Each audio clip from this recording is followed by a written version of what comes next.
Assalamualaikum warahmatullahi wabarakatuh. Kami dari kelompok 3 yang beranggotakan Rizky Saputra Samosir, Nur Fatma Isma, Sandrina Rachma Putri, Safa Salsabila, dan Nabila Putri.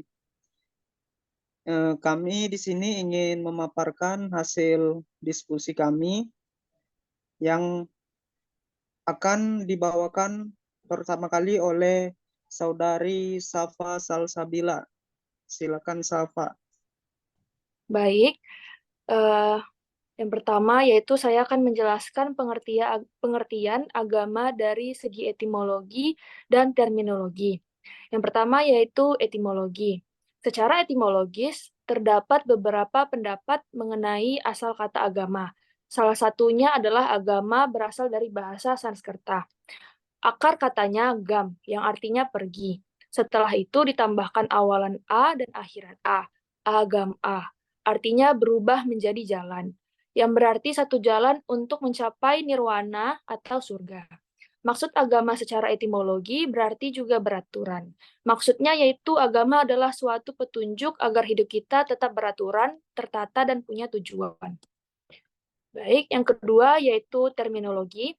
Secara terminologi, agama merupakan aturan atau tata cara hidup manusia dalam hubungannya dengan Allah Subhanahu wa taala dan sesamanya. Agama juga dapat diartikan sebagai ajaran atau sistem yang mengatur tata keimanan atau kepercayaan kepada Tuhan yang Maha Kuasa serta tata kaidah yang berhubungan dengan pergaulan manusia dan manusia serta lingkungannya. Dari kedua pengertian tersebut, dapat disimpulkan bahwa agama adalah suatu sistem, aturan, atau tata cara hidup manusia dalam hubungannya dengan Allah Subhanahu wa taala dan sesamanya yang memiliki keteraturan dan peraturan untuk mencapai arah atau tujuan tertentu.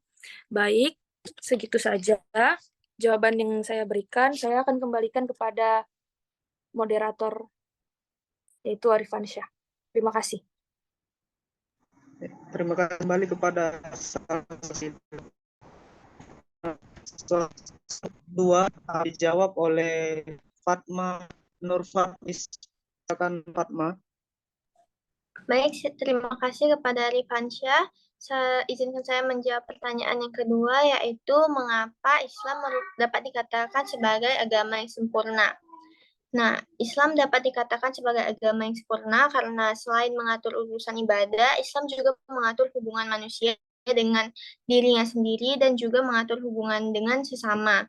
Jadi, dalam Islam itu mengatur tidak hanya dari hubungan kita dengan hubungan orang lain, tetapi juga lengkap dari bangun tidur sampai kita mau tidur lagi, ada aturannya dalam Islam. Bahkan untuk kita masuk ke kamar mandi saja ada aturannya. Nah, dengan seperti ini, Islam dapat dikatakan sebagai agama yang sempurna karena ketika aturan hidup kita telah diatur semua oleh syariat Islam dan kita menjalankan apa yang dilarang dan diperintahkan oleh Allah Subhanahu wa taala sebagai bentuk bukti bahwa kita mencintainya, maka tidak ada lagi yang perlu kita ragukan akan keadilan Allah Subhanahu wa taala. Nah, sekian jawaban saya. Mungkin ada teman-teman yang ingin menambahkan, saya persilahkan. Teman-teman yang ingin menambahkan, persilahkan. Saya. Nah, tadi kan Saudari Nur Fatma bilang kalau agama yang sempurna menurut Islam itu adalah yang bukan hanya apa tadi? Eh, Bukan hanya mengatur tentang hubungan dirinya sendiri dengan hubungan manusia, sesama manusia, tetapi juga mengatur segala hal yang kita jalani dalam kehidupan sehari-hari. Tuh. bukan hanya mengatur hubungan antara manusia, tetapi dalam kehidupan sehari-hari gitu. Iya. Tapi yang saya baca bahwa bahwa agama yang sempurna menurut ilmu perbandingan agama itu apabila agama tersebut mempunyai 5 syarat, yaitu kepercayaan atau akidah, pemujaan, aturan-aturan dan hukum, nabi yang membawanya, dan kitab suci yang menjadi sumber hukum tersebut. Apakah agama Islam telah memenuhi 5 syarat tersebut sehingga dikatakan agama itu sempurna? Sudah dong tentunya, makanya Islam dapat dikatakan sebagai agama yang sempurna. Oke, jadi bukan hanya terikat dengan peraturan-peraturan saja. Iya, tapi syarat-syaratnya juga sudah dipenuhi, maka dari itu Islam bisa dikatakan sebagai agama yang sempurna. Oke, oke. Terima kasih, saya kembalikan kepada Arifansyah. Baik, saya ambil untuk soal berikutnya, yaitu soal nomor 3 yang akan dijawab oleh Nabila Putri. Kepada Nabila Putri dipersilahkan. Terima kasih kepada Arifansyah. Saya akan menjawab pertanyaan saya.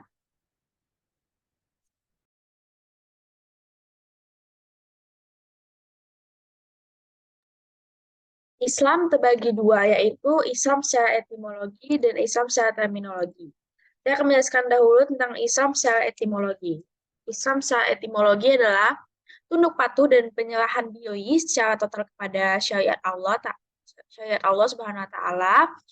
Dari pengertiannya ini itu mencerminkan konsep dasar dalam agama Islam di mana seorang muslim diharapkan untuk menyerahkan dirinya sepenuhnya kepada kehendak Allah dan mengikuti ajaran-ajarannya.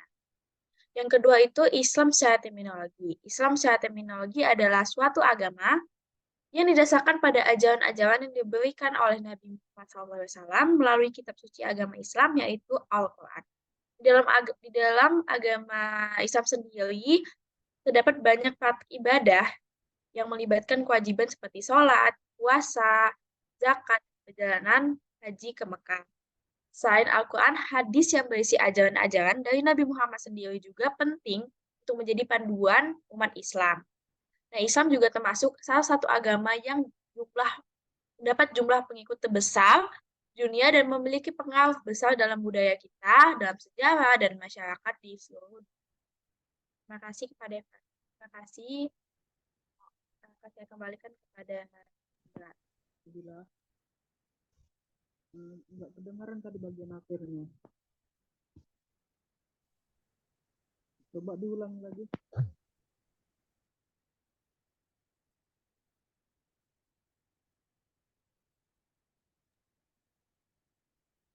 Arifansyah mungkin tadi kurang terdengar suaranya. Bisa coba diulangi. Suara Nabila, diulangi lagi Nabila, bagian akhirnya.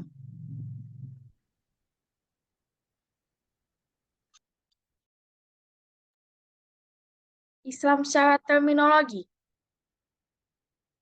Iya, terminologi itu. Islam secara terminologi adalah suatu agama yang didasarkan pada ajaran-ajaran yang diberikan oleh Nabi Muhammad SAW melalui kitab suci kita, yaitu Al-Quran. Nah, di dalam agama Islam itu terdapat praktik ibadah, yang contohnya zakat, sholat, puasa, bahkan perjalanan haji ke Mekah. Selain Al-Quran, kita mempunyai pedoman lain, yaitu hadis. Nah, itu juga penting sebagai panduan kita. Jumlah Islam itu termasuk salah satu agama yang jumlah pengikutnya paling banyak dan memiliki pengaruh besar di budaya, sejarah, dan masyarakat seluruhnya. Terima kasih.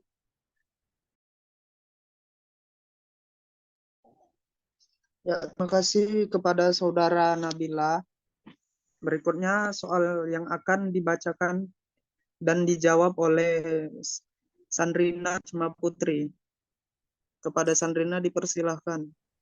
Baik, terima kasih Arifansyah. Jadi saya akan menjawab pertanyaan nomor 4. Faktor apa saja yang menyebabkan manusia zaman ini, umumnya generasi kedua, menjadikan agamanya hanya sekedar identitas diri, dan apakah komentar Anda agar mereka bisa kembali kepada kebenaran? Jadi menurut saya ada beberapa faktor yang menyebabkan seseorang termasuk generasi kedua menjadikan agama hanya sebagai identitas diri tanpa praktik yang mendalam. Beberapa faktor tersebut mungkin termasuk yang pertama ada modernisasi dan globalisasi, yang kedua kurangnya pendidikan keagamaan, yang ketiga teknologi dan distractions, atau bisa dibilang kayak teknologi dan media sosial yang dapat menjadi distraksi yang sangat besar. Yang keempat ada tekanan sosial yang terus mengikuti arus utama masyarakat yang mungkin kurang memprioritaskan agama. Lalu untuk membantu seseorang kembali kepada kebenaran agama, dapat memberikan beberapa ajakan tersebut. Yang pertama adalah mengajak diskusi untuk berbicara tentang keyakinan dan praktik keagamaan mereka dan mendengarkan dengan empati. Lalu yang kedua ada edukasi, di mana membantu mereka untuk memahami agama lebih dalam melalui pembelajaran seperti membaca kitab suci, menghadiri kelas agama, atau berbicara dengan seorang ahli keagamaan seperti ustadz. Yang ketiga jadi contoh, jadi kita tunjukkan dengan tindakan bahwa agama adalah bagian penting dalam kehidupan kita dan bagikan pengalaman positif kita gimana sih kalau kita punya agama gitu. Yang keempat, selalu berikan dukungan, sediakan dukungan emosional dan moral jika mereka ingin mendekatkan diri kembali kepada Allah. Yang kelima, hormati kebebasan berpikir dan selalu ingatlah bahwa setiap individu memiliki kebebasan untuk menjalani keyakinan mereka masing-masing. Jadi kita sebagai manusia juga harus hindari mengecam atau memaksa mereka karena tentunya itu nggak nyaman ya buat mereka.